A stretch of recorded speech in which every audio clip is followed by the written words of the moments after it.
everyone! Welcome back to the Project Awesome! So I'm back with a new makeup tutorial at ngayon ituturo ko sa inyo kung paano mag-makeup step by step. Ang theme natin is for formal events. So you can wear this makeup looks for prom, grad balls, and the like. Pero basic steps yung gagawin natin. Pero kung inisip nyo, bakit parang glam yung makeup? Well then, meron tayong extra step na gagawin kung paano natin gagawin glam makeup yung isang basic makeup. So if you wanna know how I created this makeup look and kung paano kung ginawang glam makeup ang isang basic makeup, then please keep on watching.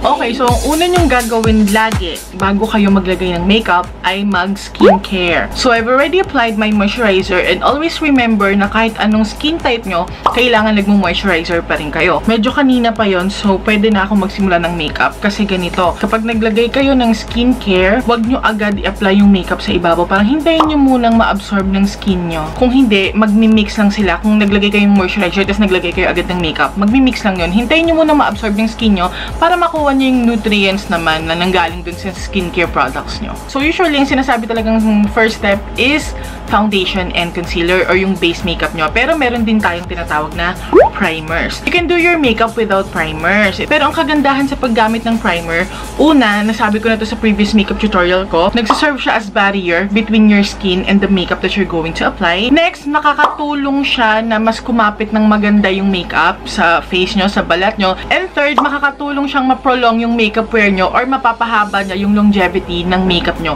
the whole day or the whole night na meron kayong makeup. So, ang gagamitin ko ngayon yung 727 Quante Makeup Primer. So, kung meron kayong dry skin, consider nyo yung mga hydrating primers.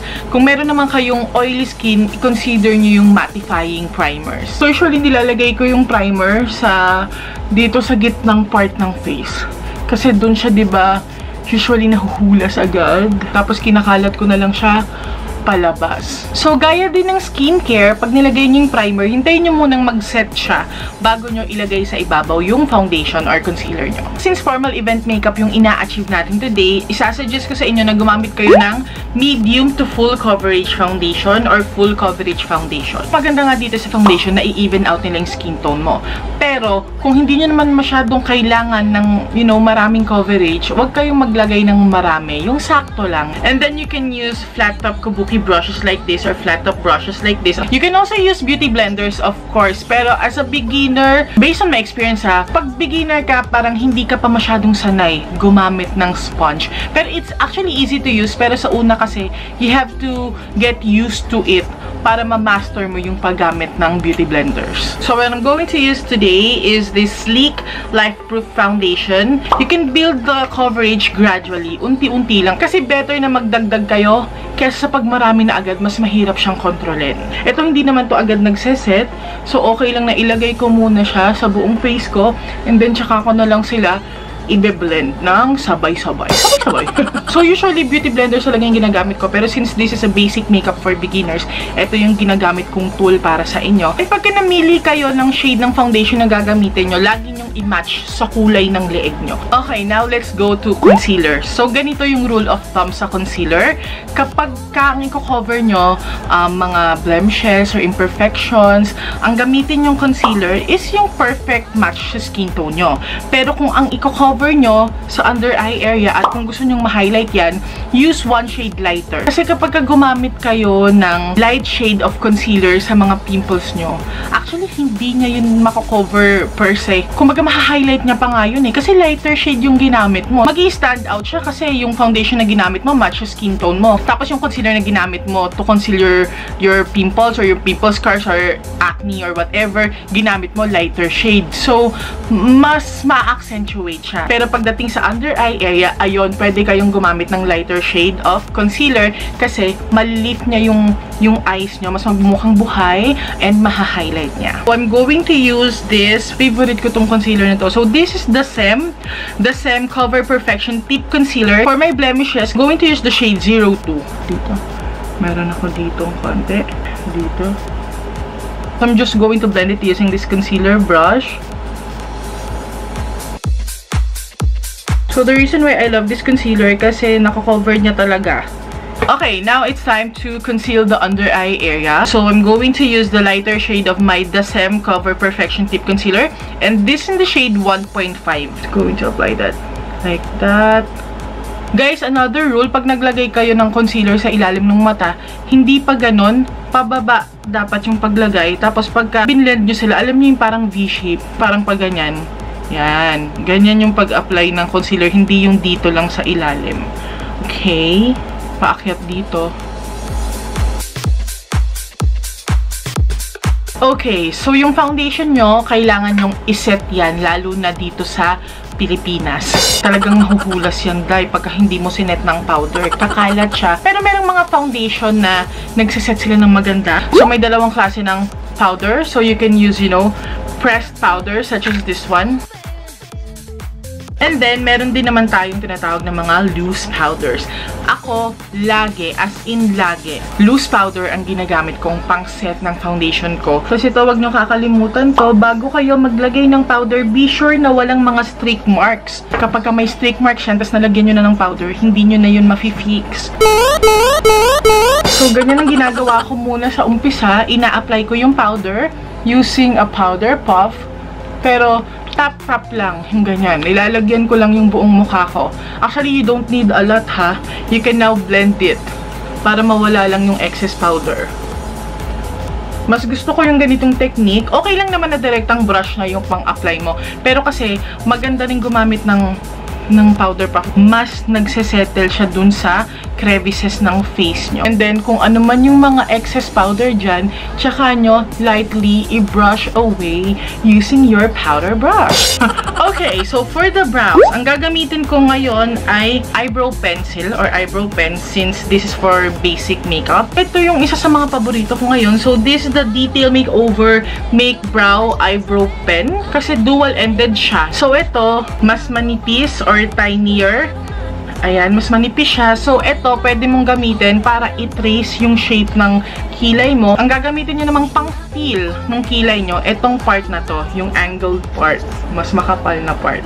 Ayan, i-brush nyo muna yung kilay nyo. Guys, pagpasensyahan nyo muna yung mga stray hairs ko ha, dito sa kilay ko kasi nagpapatubo ulit ako ng kilay kasi magpapa-eyebrow thread ako. So, yung iba nagsisimula sa baba ng pagkikilay, yung iba naman sa taas. Ako, depende, pero pagka ganyan na medyo sparse yung part dito sa taas ng kilay ko, dun ko muna sinisimulan. Kasi at least magsisilbi siyang guide ko. So, dun ko muna lilinyahan sa taas.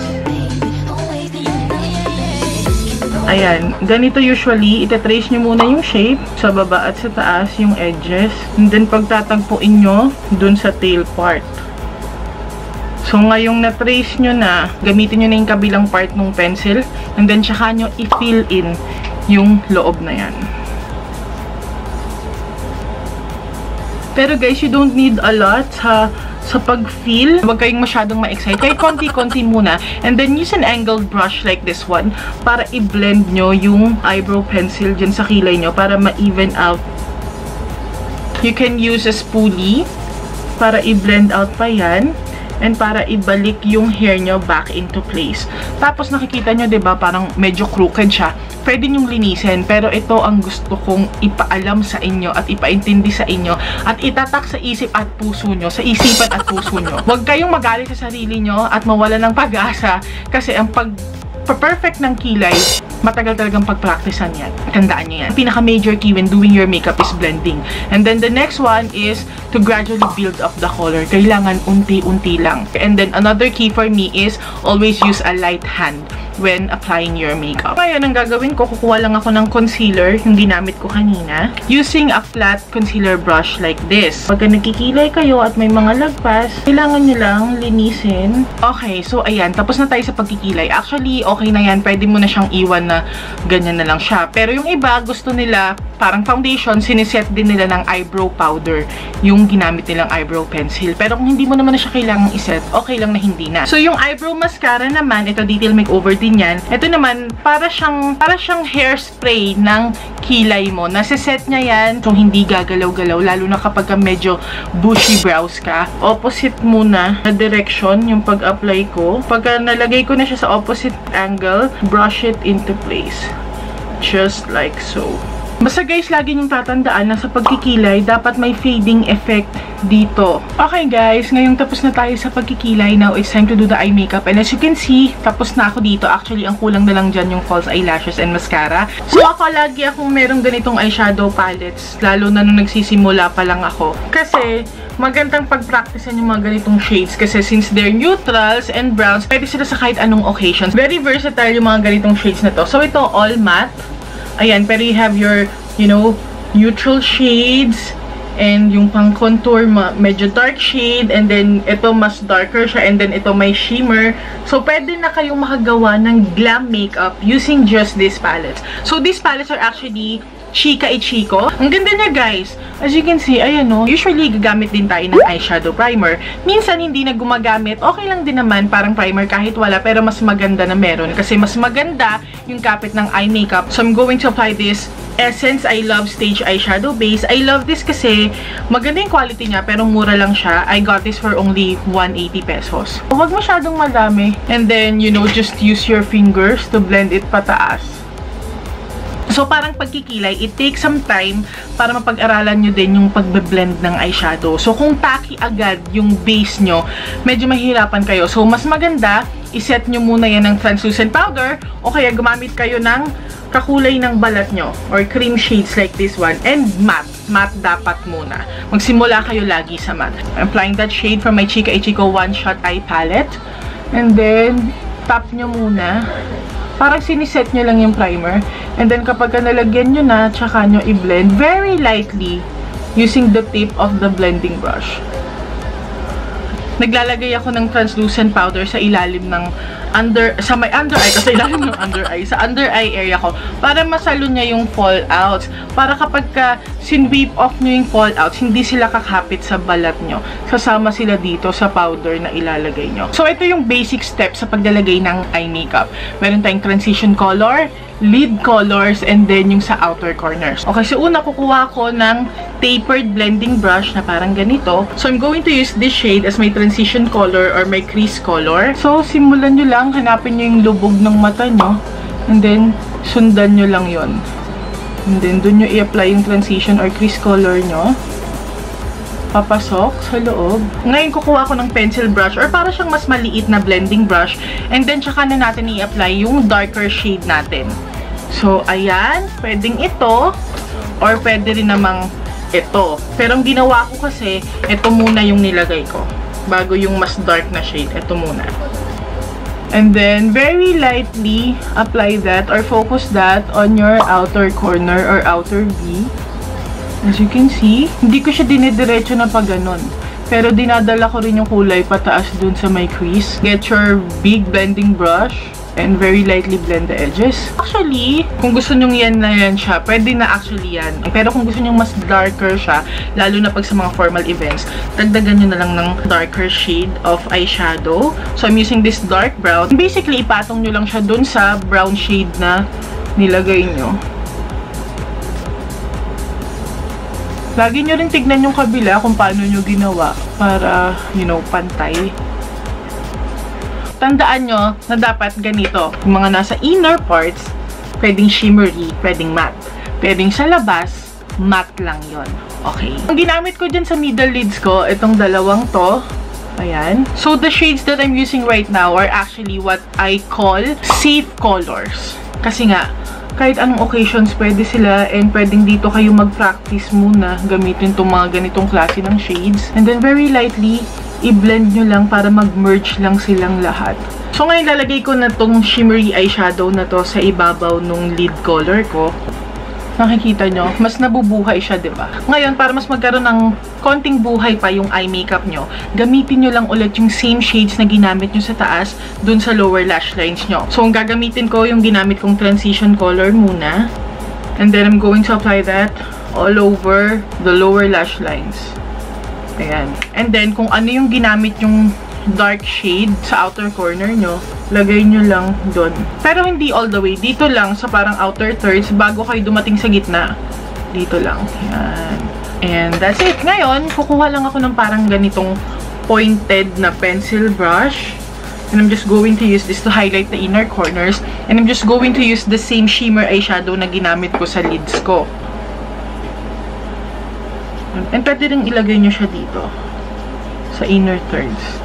Now, for the eyeliner, well, meron tayong liquid eyeliners, meron tayong eye pencils. So, ang gagamitin ko muna itong liquid eyeliner. So, para sa akin, okay gumamit ng mga ganitong pen type kasi mas madali siyang i-control kaysa dun sa mga deep eyeliners. Going to use the JCat Rock Glitz eyeliner, liquid eyeliner.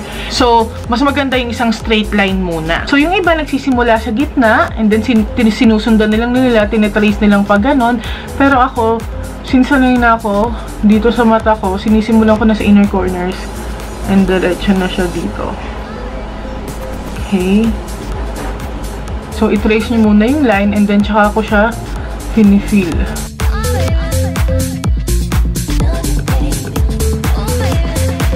Okay, and then hintayin nyo lang na matuyo yan.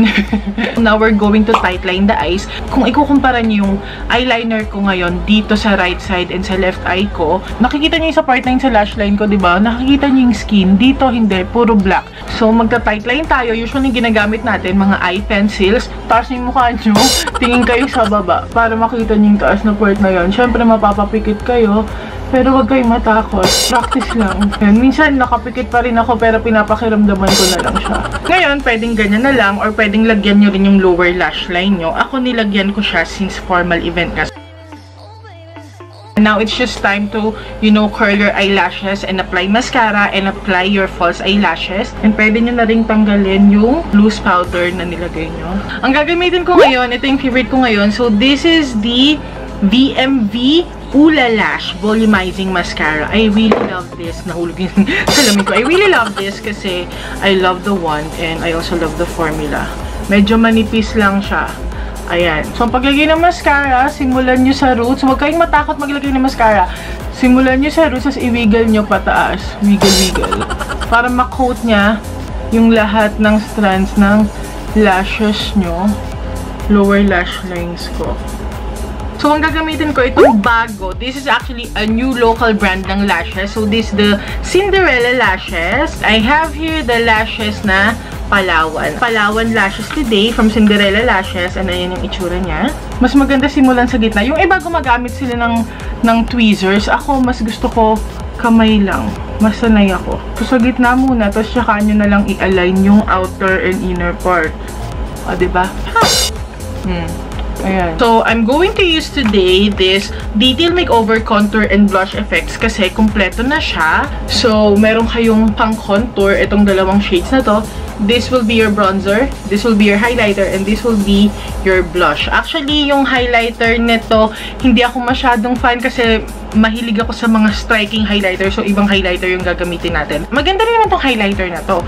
Pero mas gusto ko lang yung striking highlighter pa. Contour, nagre-recreate siya ng shadow sa face para magkaroon ng dimension yung face nyo. Para magmukhang slimmer yung dating ng ilong, ng face mo. Ang bronzer naman, nakatulong din siya mag-slim down ng konting face kasi naglalagay din kayo ng darker shadow dito sa sides ng face nyo. Pero from the name itself ng bronzer, ang ginagawa niya, binabronze up niya yung face nyo. Or parang naglalagay siya ng warmth sa face nyo. Parang sun-kissed, ganon. Usually, ginagamit ko kung anong ginamit kong powder brush. So, I'm just going to bronze my face.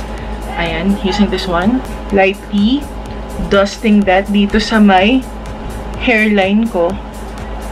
Inuuna ko lagi ang bronzer bago ang pang-contour.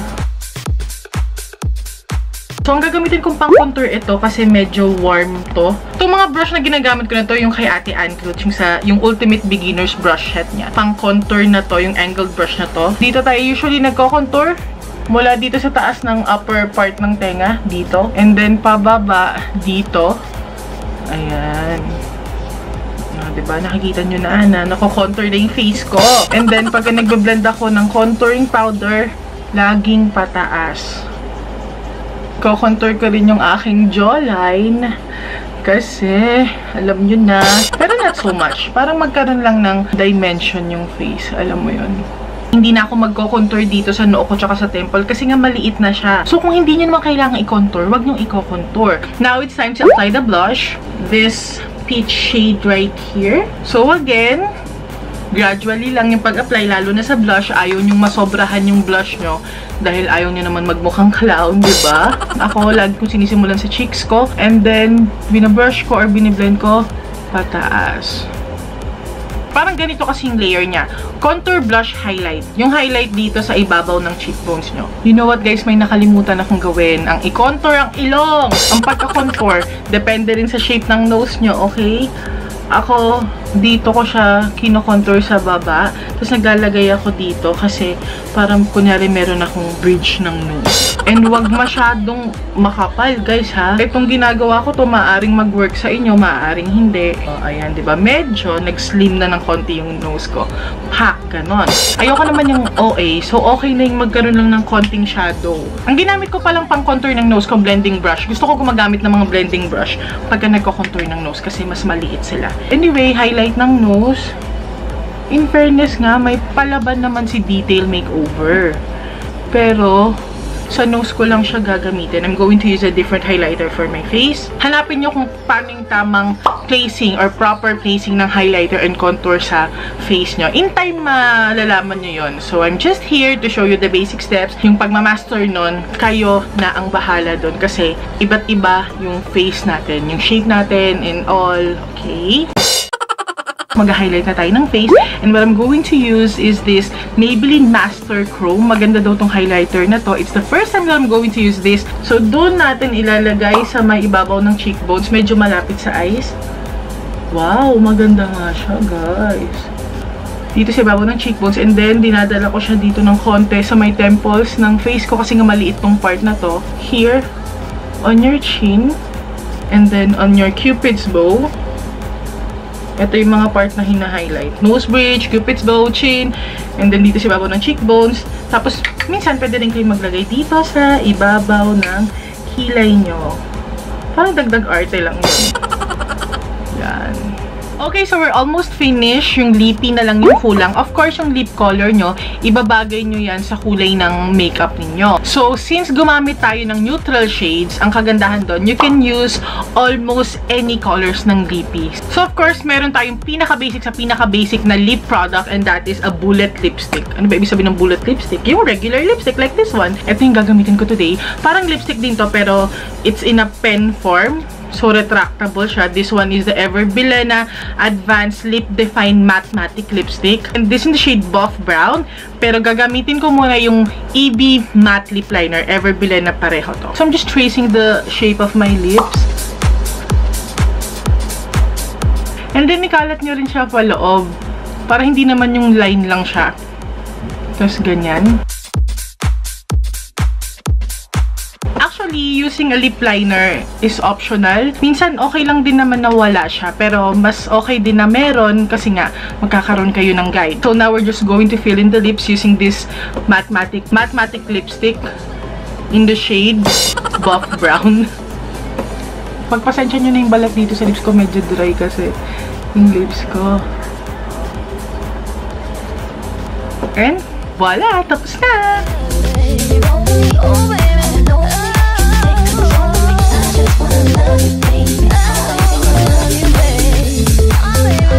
Okay guys, so this is the final makeup look. Naglagay na rin ako ng contact lens. And this contact lens is from Guishop. Nakalimutan ko yung exact brand and name niya. Lalagay ko na lang sa information box below. So, ito yung basic makeup look natin. Ngayon, kung gusto nyong gawing mas glam yung makeup nyo, pero nasa beginner level pa rin kayo, isa lang ang dapat nyong idagdag. And that is glitter!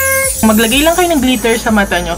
Trust me, magiging glam na agad yung dating. So, these are glitter liquid eyeshadows. The brand is with me. So, you can also get this from my Carry shop. Anyway, I have here the shades Bella Luna and Manish Brown. So, ito yung gagamitin ko kasi mas light yung shade na to. Ayan, yung isa kasi may pagka-gold. You can put it here sa ibabaw ng lids nyo. So, ang isang pwede nyo gawin, ilagay nyo yung glitter eyeshadow sa inner corners nyo kung saan kayo nag-highlight. Promise, para magiging shining, shimmering, splendid yung makeup nyo. O kaya, kung ayaw nyo naman sa inner corners, pwede nyo lagyan dito sa gitna ng lower lash lines nyo. Tingnan nyo yung difference, ha? Ito siya, guys. Wow! Bongga, diba? Ilalagay ko lang siya dun. Nakita nyo yung effect? Diba? Pero parang dramatic na agad tignan to. Pero wag naman sa buong lower lash line na. Dun lang sa gitna. Diba? Parang nagkaroon ng statement na yung eye makeup nyo. Lalagyan ko din yung inner corners ko. So, nakita nyo yung difference na ginawa ng paglagay ng glitter eyeshadow. And that's how you turn a basic eye makeup into a glam makeup.